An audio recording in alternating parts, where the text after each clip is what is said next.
All right, I think we are live now. I think we are live. We're gonna be talking about some, Rockets offseason trade ideas, some draft talk. Gonna be discussing a lot of things with the Houston Rockets and what we think is gonna happen. At least, well, I guess we got less than a week now before the draft.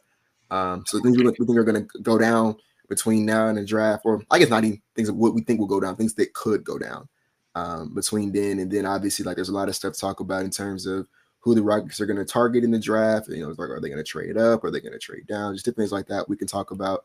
But yeah, that's what we're talking about today on this stream. Brad, you got anything you want to add before we kind of get started?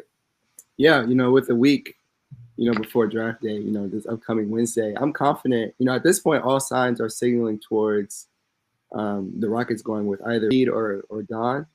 For me personally, I think it's going to be Reed. I think that shooting is going to be. You said Reed or Don? Yeah, Reed or Don. I guess that's what I've been seeing recently. But Reed Shepard, more likely, in my personal opinion. I've seen some guys, even the San Antonio reporters were talking about. That's the for sure lock it looks like right now is Reed at 3. So draft day trades, I'm not too sure about, but that's what we're on here to talk about, some potential draft day trades. So it happened last time we were up here. Just because the trade's up here does not mean we're advocating for it, but we are here to discuss some potential trades. So I just wanted to start off with that. But go ahead, Will. Yeah, and I'm glad you said that because we're starting with a trade that I absolutely would not do, and I'll explain why. But this is a trade that was proposed by Kelly Iko of The Athletic. I believe it was today when he came up with the idea. And it was basically where the Rockets are going to be sending over pick 3 to the Memphis Grizzlies. They are obviously going to be talking about drafting Donovan Clingan in this scenario. That's kind of the appeal of them trading up. He fits their team like a glove. As a matter of fact, outside of Atlanta, I think no team has been tied to Clingan more than the Memphis Grizzlies. Yeah, like I said, it makes sense. He starts at the center spot. They have a real hole there. Jaren Jackson Jr., as talented as he is probably more close to the power forward than he is a center at this point in time. So now you get that ultimate defensive front court between Jaren Jackson Jr. and Donovan Clingan. I think it's pretty clear why they are so interested in trading up to potentially get Donovan Clingan. Now, this does imply that Atlanta does not take Clingan number 1. That kind of is what is being assumed here, which at this point in time kind of looks like what's going to happen. So who knows? That being said, though, the trade, like I said, is number 3, which will be Donovan Clingan in this scenario, and Jock Landale, which is just, I'm glad somebody said Brandon. We can talk about that too. Jock Landale going to Memphis, and Jock Landale here is just salary filler. It doesn't even matter what they do with him from there. In exchange for Marcus Smart, the 9th pick, and then a future first-round pick. And like I said, this is just kind of what we thought would kind of make sense for both teams involved. But Brad, what you think about this trade so far?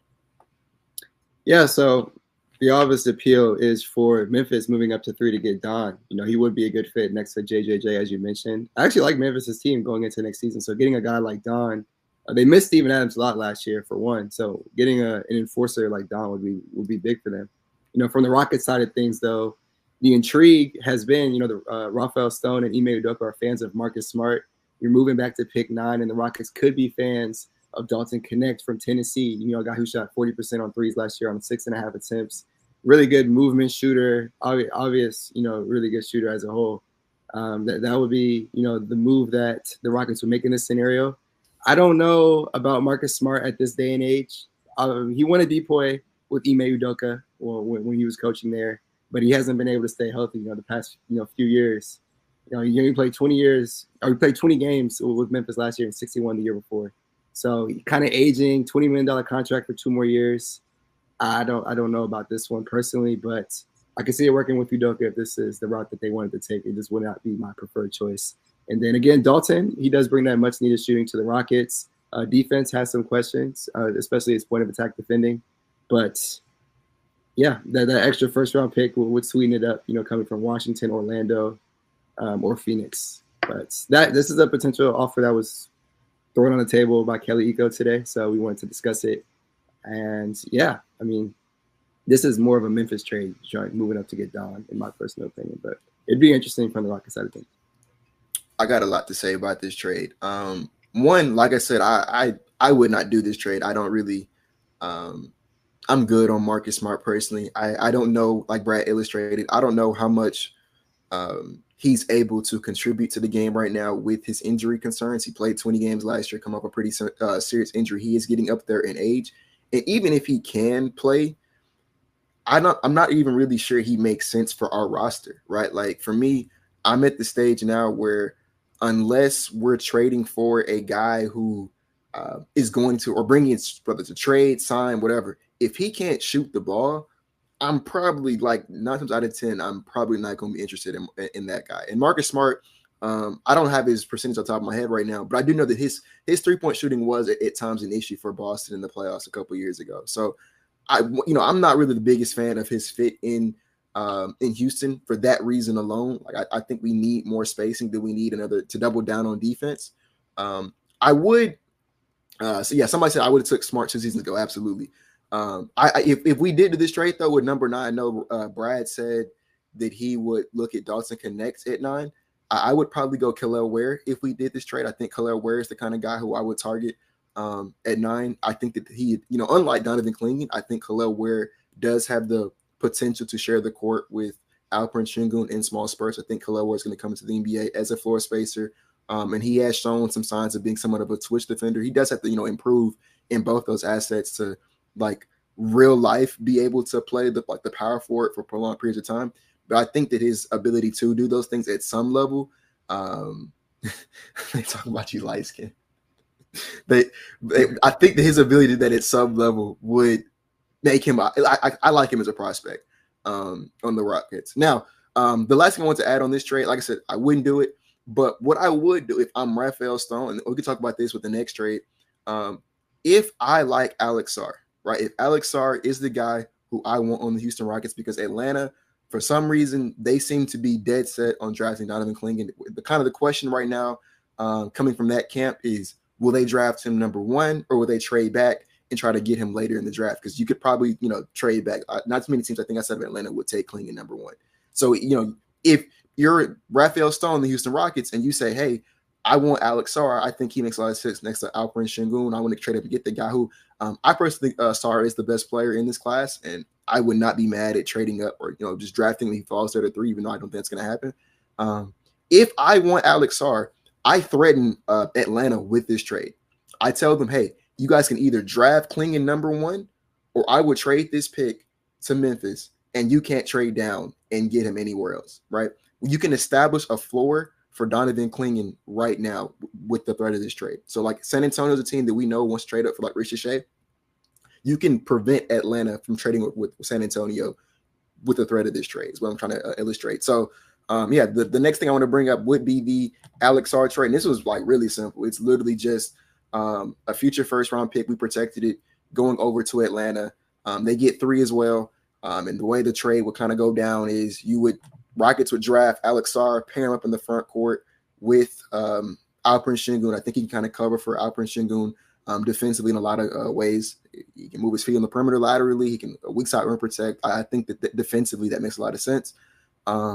Atlanta's able to trade down now, get Donovan Clingan still, and then also pick up a future asset. And like I said, with this, we are removing the threat of San Antonio potentially moving up and taking the number 1 pick from us. So that was the idea behind this one and kind of the logic how we got here. Brad, what you think?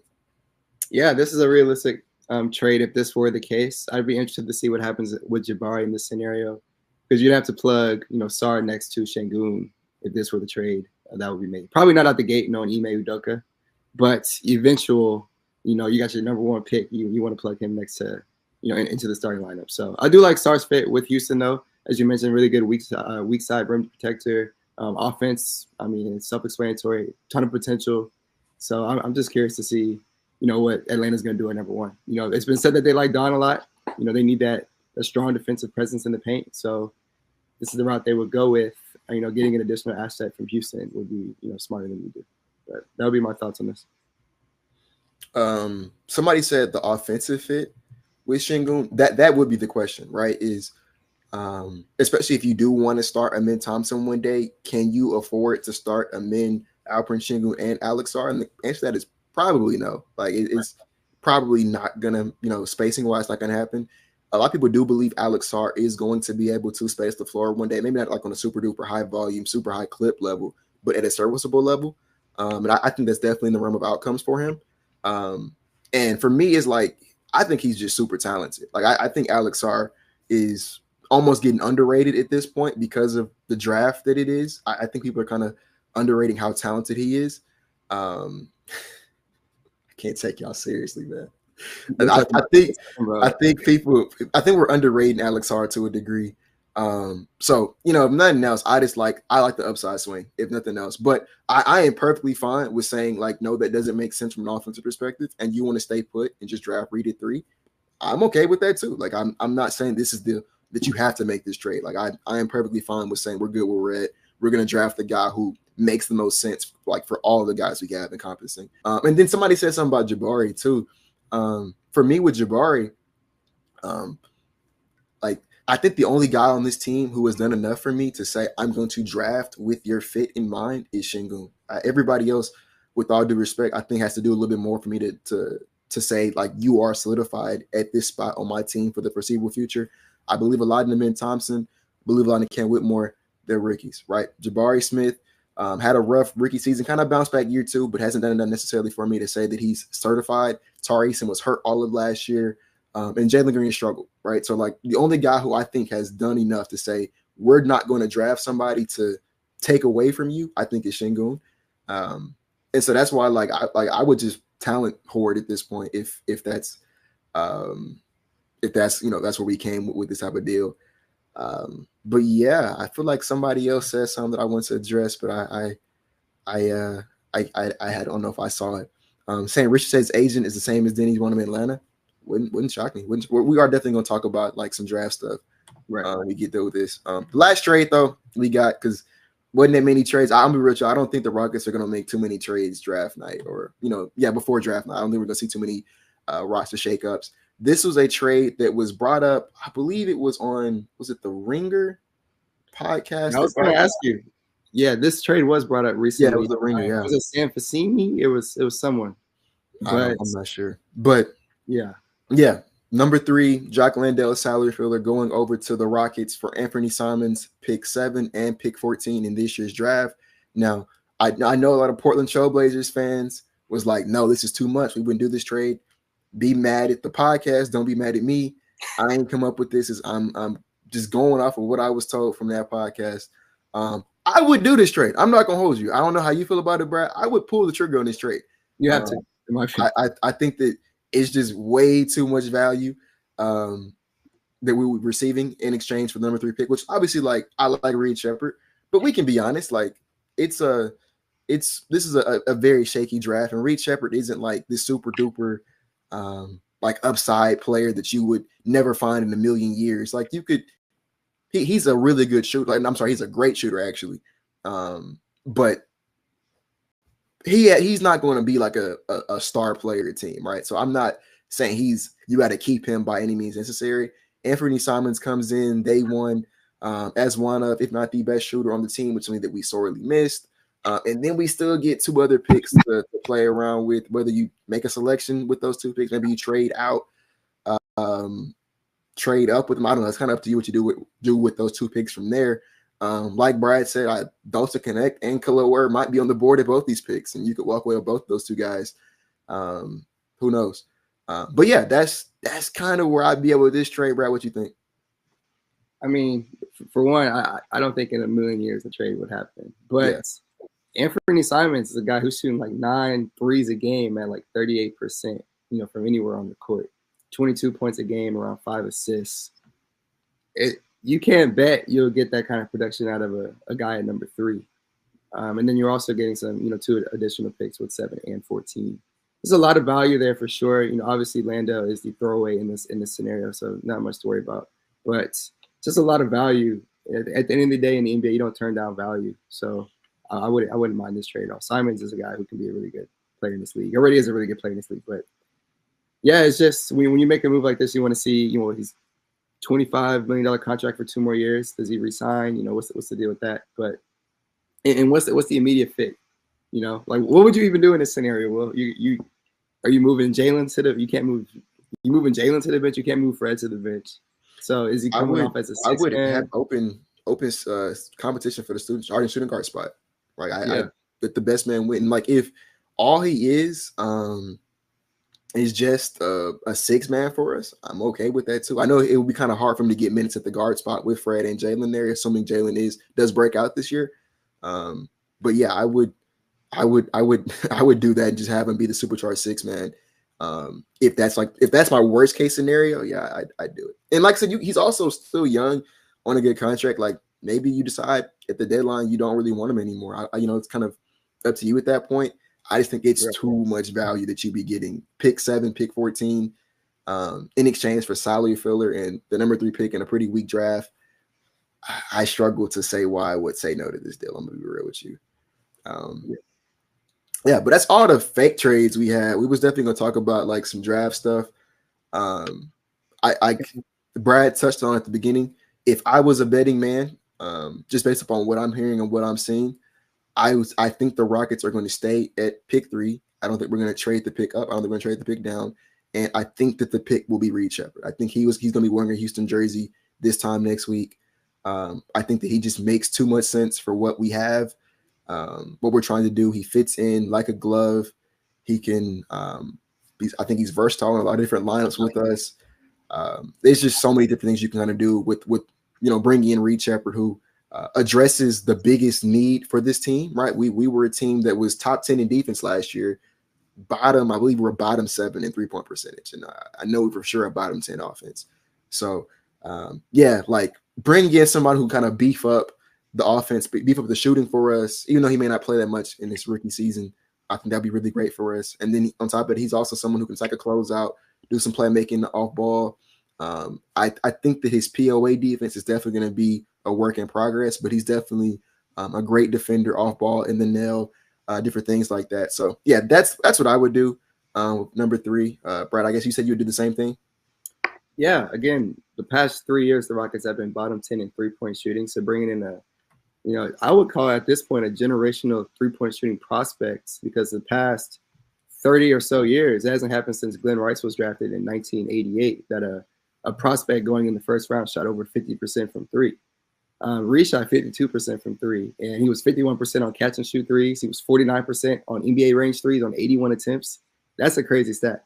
And then off screens, he was 50%. Corner threes, he was 52. I can go on and on. Unguarded catch and shoot threes, he shot 57.4%.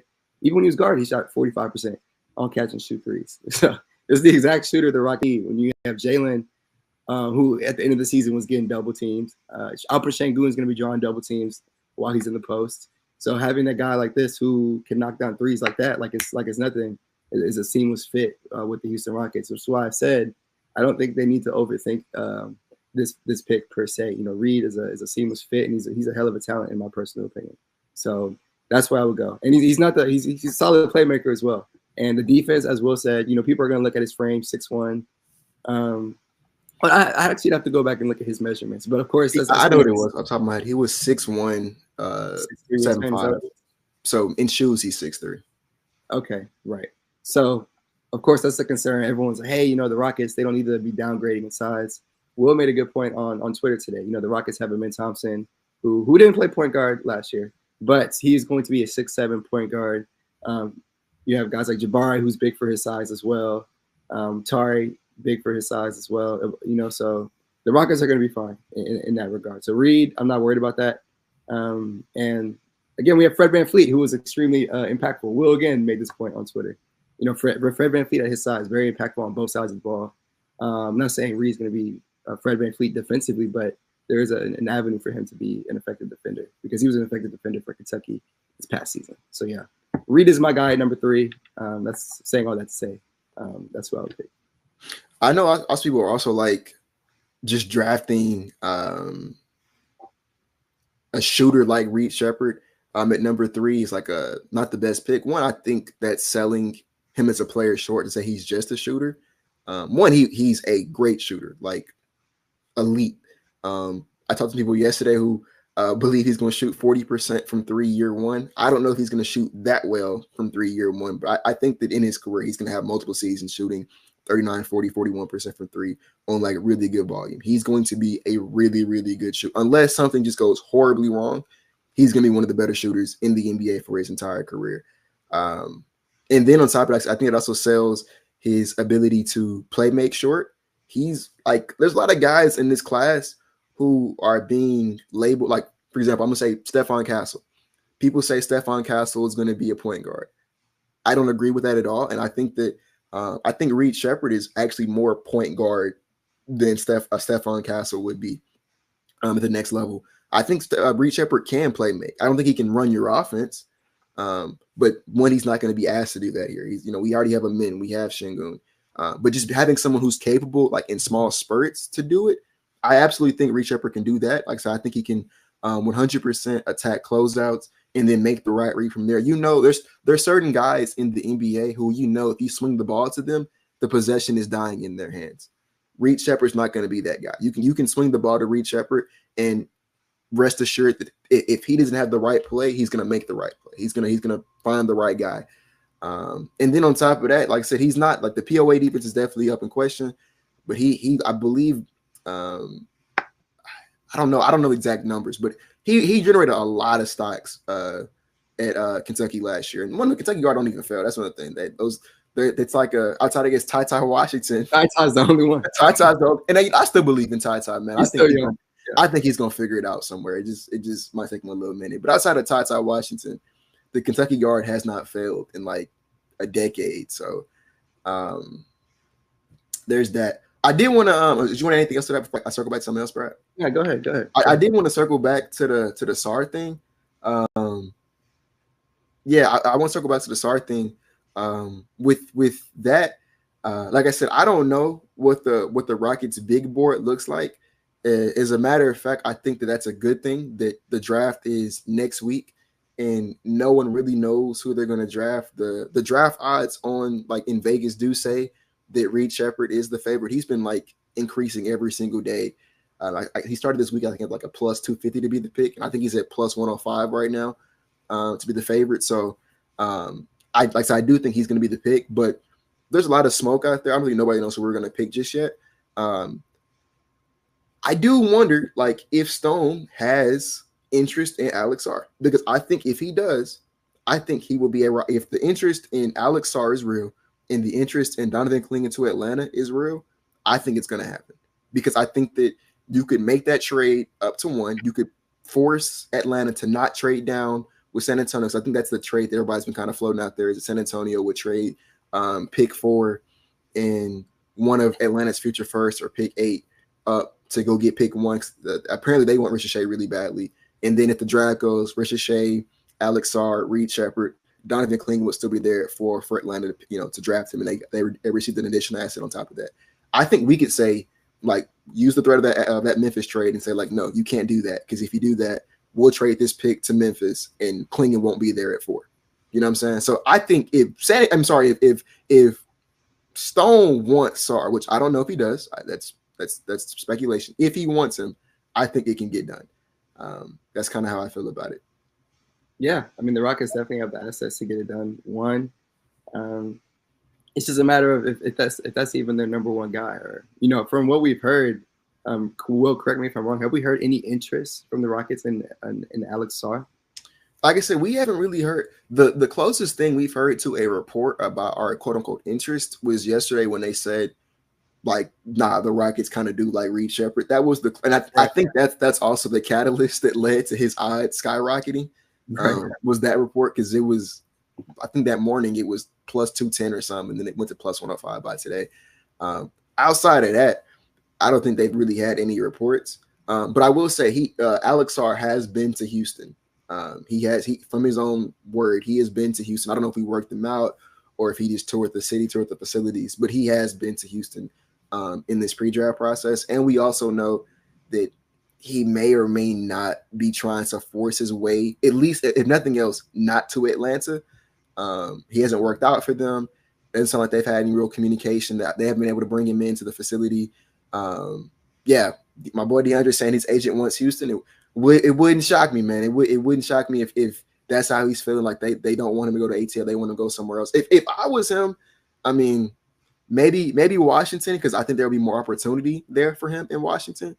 But in terms of like the place I think his career would see the most development, I think it would be Houston. I think that we have the best facilities in place between us and Washington to develop him.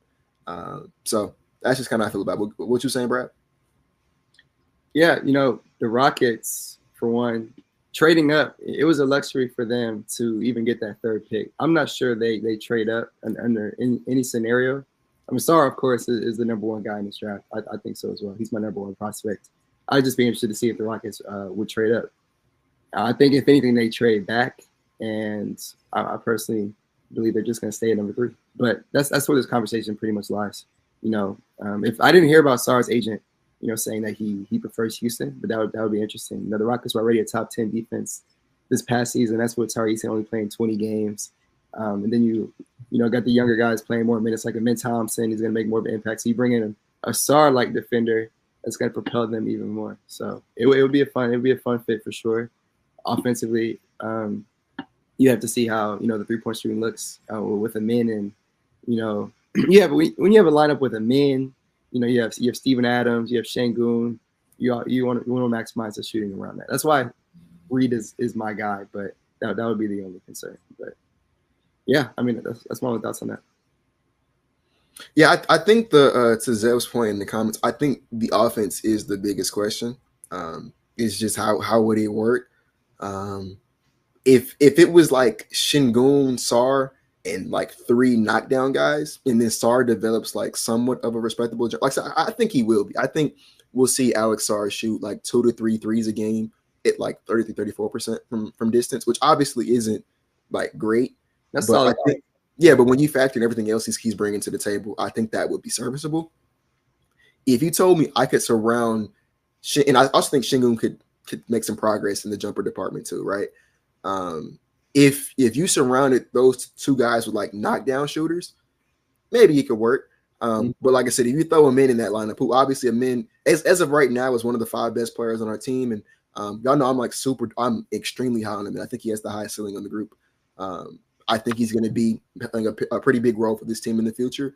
It does get a little dicey with a Min, Sarr, and Şengün. So like I said, if you're like, nah, man, I can't make that work, bro, I'm fine with that. Like I'm not going to tell you that's the incorrect take.